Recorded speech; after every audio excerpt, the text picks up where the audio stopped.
27 teams made trades at the 2026 deadline. 68 players got moved. Nearly all of the action happened in the last 72 hours, and we all have the same question: why wait until the deadline? In the 2 seasons before this one, 12 trades got done before February 1st. This year, 1. One trade in 6 weeks of open business. Then, the entire league reshuffled in almost 4 days. NBA front offices had months to plan, months to negotiate, and they still crammed everything in at the buzzer like a college freshman finishing a paper at 2 a.m. Turns out that college freshman and an NBA executive are the same person, but the reasons go way deeper than procrastination.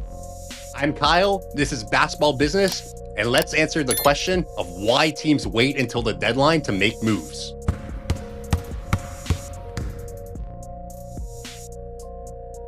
The first team to make a move during trade season sets the market, and setting the market means you're almost always losing. When the Hawks traded Trae Young to Washington for CJ McCollum and Corey Kispert, it signaled a crash in trade values across the league. Every buyer suddenly had leverage to buy low. Atlanta moved first, and Atlanta got burned. The flip side is just as real. If you blow your best picks on a B+ player in December and a star demands a trade in January, you're cooked. You already spent the ammunition. So everyone waits. Sellers wait because desperation and bidding wars pick up in the final 48 hours. Buyers wait because that's when sellers realize their role players aren't worth 3 first-round picks. It's a giant game of chicken. And sometimes the entire league is frozen because one team won't show its cards. This year gave us the perfect case study. Multiple executives told your favorite insider the same 3 words when asked about the frozen trade market: waiting on Milwaukee.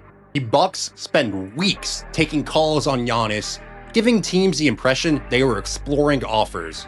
We know what happened. Giannis is still in Milwaukee because the Bucks were never serious about moving him in season.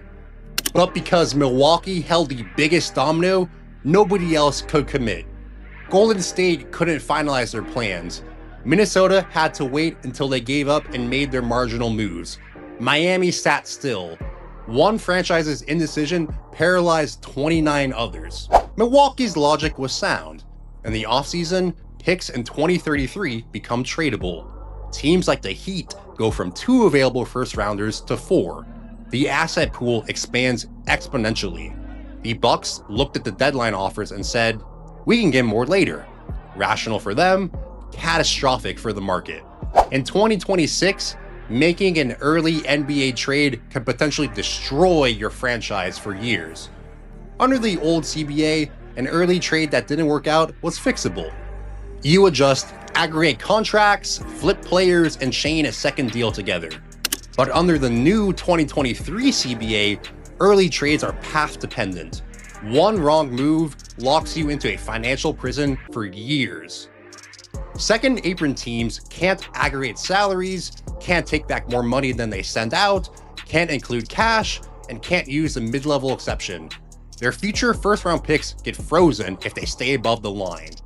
That's why Cleveland made all of their moves. They ultimately had financial and team-building motivations long beyond this season. There's also a restriction that most fans don't know. If you acquire a player, you usually can't trade him again for 60 days. So if you make a move in mid-December and it doesn't work out, well, you're locked into that guy until mid-February, right when the deadline is occurring.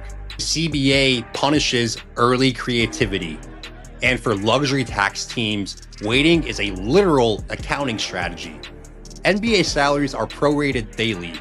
If you dump salary in December, you have to start paying replacements in December. Wait until the deadline, those replacement contracts shrink because there's fewer games left in the season. The uncomfortable truth behind all of this? NBA front offices don't optimize for winning. They optimize to not get fired. An early trade that fails is identifiable. It's yours. Easy example, Nico Harrison led Dallas to the 2024 finals, then made the Luka trade 9 months later. When it went sideways as everyone predicted, Fire Nico chants erupted at every home game. He was gone by November. A deadline trade that fails, GMs say the market forced us, or we had limited options, or it was deadline dynamics. The blame diffuses when 27 teams are all trading at once, so that's why they all wait. Danny Ainge, famous for his wheeling and dealing, said it best. Some of the best trades I ever made were the ones that I wasn't able to make. That's the mentality. The NBA rewards avoiding disaster more than stacking advantages. And yet, the teams that moved early this year created the most value. Charlotte grabbed Tyus Jones from Orlando on Wednesday and flipped him to Dallas the next day. They moved Mike Conley in and out like they were that burger joint. Because they acted early on small deals, they had the flexibility to become the hub of deadline activity. Golden State did a similar but much more impactful thing the year prior. They got Dennis Schroeder on December 15th, the first day he was tradable. 7 weeks later, his $13 million expiring became the salary matching piece in a 5-team Jimmy Butler trade. If the Warriors waited for a point guard at the deadline, they get a point guard. Instead, they got a point guard and the flexibility to land a star. NBA trades don't get invented at the deadline, they get finished at the deadline. Think of it like 3 people trying to split an apartment. They all agree on the place, but they can't figure out the rent split for the rooms, who's paying for parking, who's paying for utilities. Then the landlord says the offer for the apartment expires at 3 p.m. Someone caves to pay for the utilities, someone caves for parking, and the deal gets done. That's the NBA. The framework exists weeks in advance, but the pick protections, the third team salary dumps, the agent sign-offs, those are the details that kill timelines. Brooklyn, Charlotte, and Utah all openly marketed themselves as trade facilitators this year, willing to absorb salary for draft picks. The catch is every team making a move was calling those same 3 teams simultaneously. Charlotte can only absorb so much money. They're shopping themselves to the highest bidder, and they won't commit until they know which star trade is actually happening first. So the facilitators stall, the primary deals stall, and everything chains together. Agents add another layer. Rich Paul isn't just finding Anthony Davis a new home. He's negotiating with the receiving team on a contract extension before the team even makes the trade.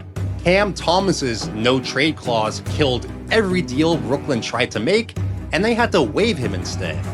Trae Young's camp steered him specifically to Washington, even when better basketball offers existed elsewhere. Every agent conversation is a negotiation within the negotiation, and none of them resolve quickly. The deadline is when someone finally blinks and says, fine, take the lighter protection. Pressure resolves ambiguity. The time value of money principle, where $1 today is worth more than $1 tomorrow because you can flip today's dollar, applies to winning basketball games. It does not apply to how front offices are rewarded or punished. Those are 2 different objective functions. And until the league aligns them, every February will look exactly like this past one. 4 days of chaos preceded by 2 months of silence. So now you know why teams wait until the deadline to make trades. If you enjoyed or learned something new, please like, comment, and share with someone you think would enjoy this video. Subscribe to Basketball Business for more great videos on the business side of the game and how money moves shape the on-court game of basketball. Thanks for watching. This is Kyle with Basketball Business, and I'll see you in the next one.